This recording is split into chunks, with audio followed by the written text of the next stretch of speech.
Sinister stories. In the small town of Limberwood, nestled in the heart of the forest, there was a legend whispered among the locals about a party clown named Mr. Chuckles. He was said to be the life of every party, his painted smile hiding something sinister beneath. The story goes that many years ago, Mr. Chuckles was hired to entertain at a child's birthday party in Limberwood. But as the night wore on, the laughter of the children turned to screams of terror. No one knows exactly what happened, but the aftermath was gruesome. The children were never seen again, and Mr. Chuckles vanished into the night, leaving behind a trail of fear and mystery. Years passed, and the tale of Mr. Chuckles became nothing more than a cautionary bedtime story parents told their children. But one fateful night, a group of teenagers decided to test the legend for themselves. Among them was Sarah, a fearless girl with a penchant for adventure. She convinced her friends to join her in exploring the legend. Sarah was obsessed with the story she had first heard as a little girl. It was a story that every child hears in that town, but yet there were no newspaper clippings or concrete evidence that it actually happened. Until Sarah found an old newspaper clipping in her grandma's attic. The paper was just so happened to be used to wrap an old vase. So Sarah discovered the infamous party was at a farmhouse at the edge of town, so the group then drove out to the farm. The air was thick that night with the scent of decay, and the wind whispered eerie melodies through the rustling leaves. Sarah led the way, her flashlight cutting through the darkness like a beacon of bravery. They ventured deeper into the heart of the abandoned farm, their footsteps echoing against the hollow ground. Suddenly they stumbled upon a barn, its appearance dark and condemned. Without hesitation, they pushed aside the barn doors and stepped inside. What they found was a scene straight out of their nightmares. The interior of the barn was a collection of eerie clown masks staring back at them with empty eyes. But the most chilling sight of all was the figure standing in the center of the room. It was Mr. Chuckles himself, his painted grin frozen in a grotesque mockery of joy. His eyes seemed to follow their every move, his presence suffocating the air with dread. Sarah's friends wanted to flee, but she was drawn to the mysterious clown like a moth to a flame. Ignoring their protests, she approached Mr. Chuckles, her heart pounding in her chest. She reached out a trembling hand, hesitating for a moment before touching his cold porcelain face. And then, without warning, the barn erupted in a cacophony of laughter. But Sarah remained transfixed, her gaze locked with Mr. Chuckles' empty eyes. And then, just as suddenly as it had begun, the laughter ceased. The barn fell silent once more, the only sound the pounding of their hearts in the stillness of the night. With trembling hands, Sarah reached out to remove the clown mask from Mr. Chuckles' face, desperate to uncover the truth hidden beneath the painted facade. But as her fingers grazed the edge of the mask, a cold breeze swept through the barn, extinguishing their flashlights in an instant. In the darkness, they heard a whispered voice, faint yet unmistakable. "Welcome to the party," it said, increasing their fears. And then, just like that, Mr. Chuckles was gone, leaving behind nothing but a lingering sense of dread and the chilling echo of his haunting laughter. The group wanted to run, but Sarah was drawn to the house. She had this sudden feeling that she had to go to the house next. She told the group they could leave, but she was staying. Nobody wanted to leave her there alone, so they continued with their apprehensive adventure. The farmhouse loomed before Sarah and her friends like a silent sentinel, its weathered facade bathed in the pale moonlight. As they approached, a sense of foreboding washed over them, but curiosity drove them forward. Now they had to know what secrets lay hidden within its walls, especially after the eerie encounter with Mr. Chuckles in the abandoned barn. Pushing open the creaking front door, they stepped into the darkness of the farmhouse's interior. The air was heavy with dust, and the floorboards groaned beneath their weight. Cobwebs hung from the ceiling like Halloween decorations, adding to the eerie atmosphere. The group fumbled for their flashlights, casting weak beams of light into the gloom. They moved cautiously through the entryway, their senses on high alert for any sign of danger. Every shadow seemed to conceal a lurking threat, and the silence pressed in on them like a suffocating blanket. Their exploration led them deeper into the bowels of the farmhouse, each room revealing more of its decrepit state. Rotting furniture littered the rooms, and the walls were adorned with peeling wallpaper that whispered of past lives long forgotten. But it was when they descended into the basement that they discovered the true heart of darkness within the farmhouse. Unlike the rest of the house, the basement appeared strangely finished, as if someone had taken great care to make it habitable. The walls were painted a sickly shade of green, and the floor was covered in worn linoleum tiles.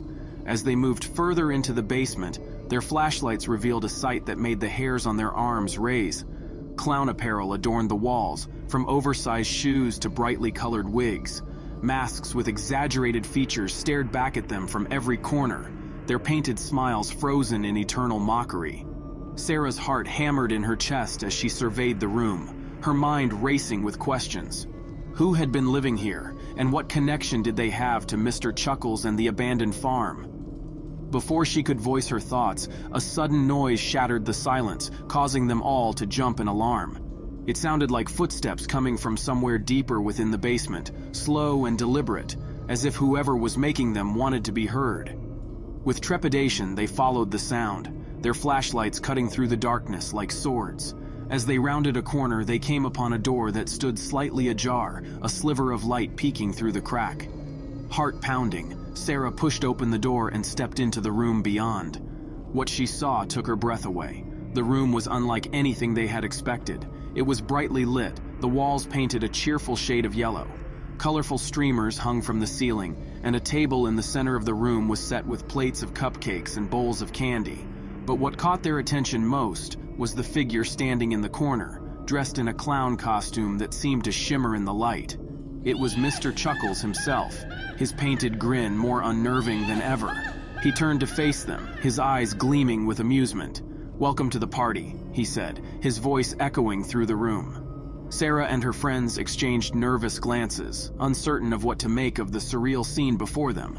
Had they stumbled upon a trap, or was there something more to this strange encounter? As they hesitated, Mr. Chuckles gestured towards the table. "Please, help yourselves," he said, his tone strangely polite. But Sarah's instincts told her that this was no ordinary party, and the cupcakes and candy held a sinister allure. With a shake of her head, she backed away from the table, her friends following suit. Mr. Chuckles watched them with a knowing smile, his gaze unwavering. "Suit yourselves," he said, his voice tinged with amusement. Zach at the end of the group tried to reopen the door, but he strangely found it locked. The other teens were screaming with fear, while Sarah just stared at Mr. Chuckles. He laughed and danced, with so much joy and a big smile. As Mr. Chuckles danced and laughed in the corner of the room, the atmosphere grew increasingly tense. Sarah's mind raced with questions and suspicions. Why was Mr. Chuckles here? What did he want from them? And most importantly, how could they escape this nightmare? Zach continued to struggle with the locked door, his panic mounting with each failed attempt to break free. The other teens huddled together, their fear palpable in the air. But Sarah remained strangely calm, her gaze locked with Mr. Chuckles' unnerving stare. Suddenly, a voice echoed through the room, breaking the eerie silence. It was Mr. Chuckles, his laughter ringing out like a sinister melody. "Ah, my dear guests," he said, his voice dripping with malice. "It seems we have a little game to play."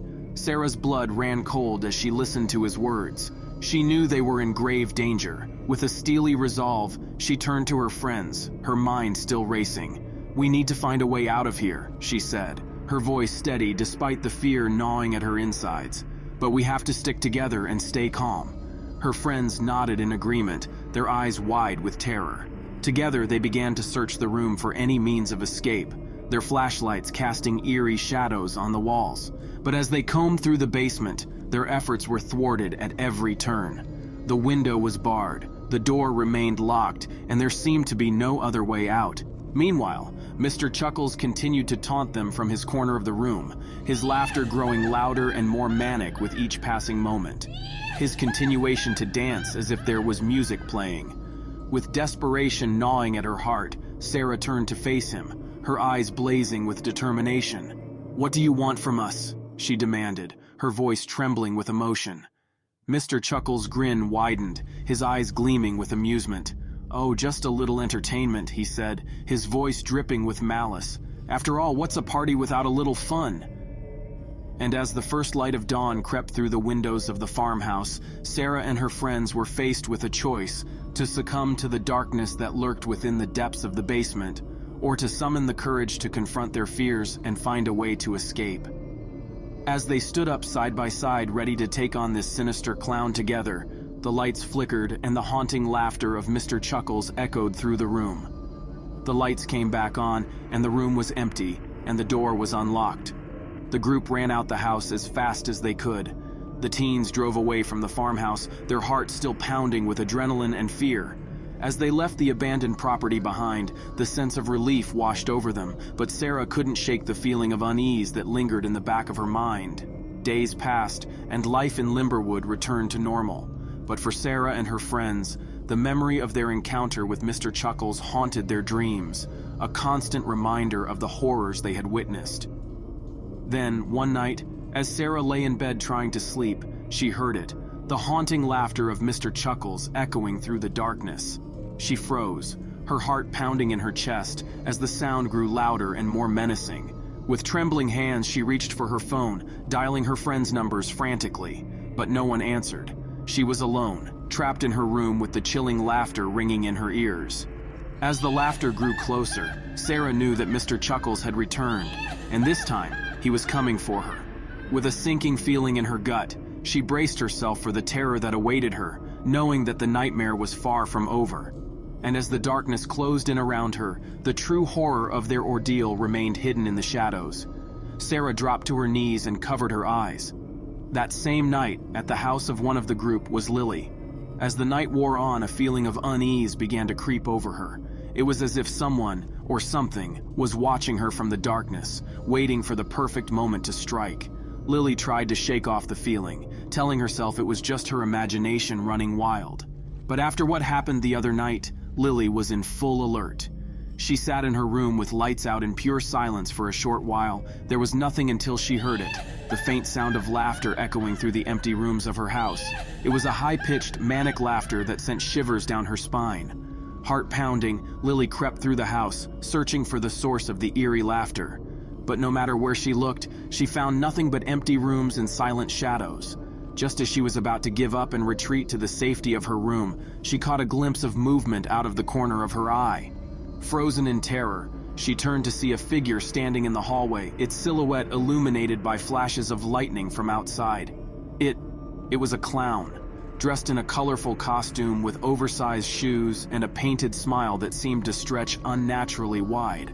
Lily's breath caught in her throat as she realized that she was face to face with the source of the haunting laughter, Mr. Chuckles.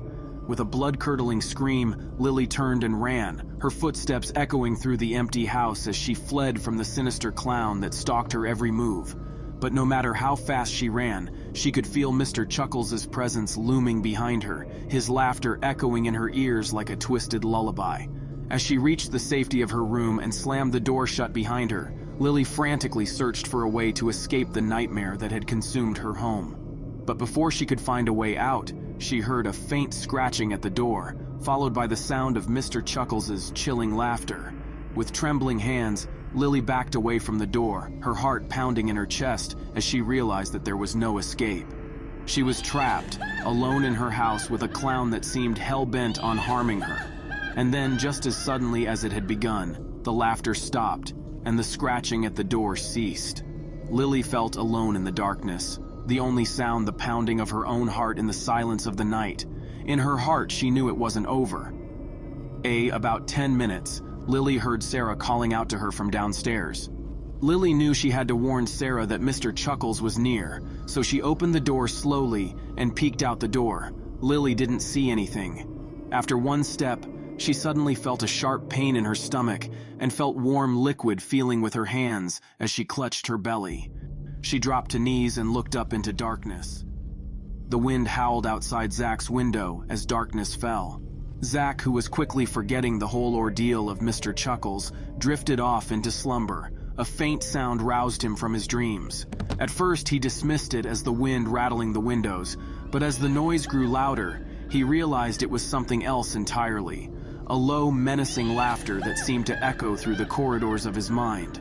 Heart pounding, Zach sat up in bed, his eyes wide with fear. He strained his ears, trying to locate the source of the eerie laughter, but it seemed to surround him, enveloping him in a cocoon of dread. Then, from the shadows emerged a figure clad in a colorful clown costume, its face obscured by a mask with a grin that seemed to mock Zach's terror. It was Mr. Chuckles, the clown as returned, and this time he was holding a bloody knife. Frozen with fear, Zach watched as Mr. Chuckles advanced towards him, his laughter growing louder with each step. Panic surged through Zach's veins as he scrambled for his phone, desperate to call for help. But his trembling fingers fumbled with the device, rendering it useless. With no other options, Zach bolted from his bed and dashed through the darkened halls of his house, the sinister laughter of Mr. Chuckles echoing in his ears. He stumbled over furniture and collided with walls, his heart racing with every breath as he searched for a way to escape the relentless pursuit of the clown. But no matter how fast he ran, Mr. Chuckles was always one step behind him, his presence a looming shadow in the darkness. Zach could feel the clown's malevolent gaze burning into his back, filling him with a primal fear unlike anything he had ever experienced. Just when Zach felt he could run no further, he burst into the safety of his room and slammed the door shut behind him, his chest heaving with exhaustion and terror. He pressed his back against the door, trying to catch his breath as he prayed for the nightmare to end. But as he stood there in the darkness, he heard a faint sound, a sound that pierced his soul with fear. It was the sound of someone laughing, but this time, it was not Mr. Chuckles. It was a familiar laugh, one that Zach knew all too well. With a trembling hand, Zach reached out and flipped on the light switch, illuminating the room in a soft glow. And there, standing before him, was Mr. Chuckles, his face twisted into a mischievous grin as he removed the clown mask, revealing her tear-streaked face beneath. "Sarah?" Zach whispered, his voice filled with confusion. Sarah nodded, her eyes shining with tears. "I'm so sorry, Zach," she said, her voice trembling with emotion. But, as her voices changed from Sarah to more high screech sound, "Mr. Chuckles says the show is over. Time to die." As Zach processed the truth of what had just happened, a wave of fear and confusion washed over him. "Why?" he exclaimed, Sarah's expression unchanged, simple replied. "Because the show is over." Zach screamed, "What show? There is no audience, no one is here." Sarah quickly lunged her knife deep into Zach's abdomen. She watched the life fade away from his body. Sarah then walked over to the standing mirror in his bathroom. She looked in the mirror with a blank stare and the same mischievous grin. She started to slow cap. She slowly turned into a thunderous applause. She then reclaimed, "Now that was a great show," and just continued applauding into the night.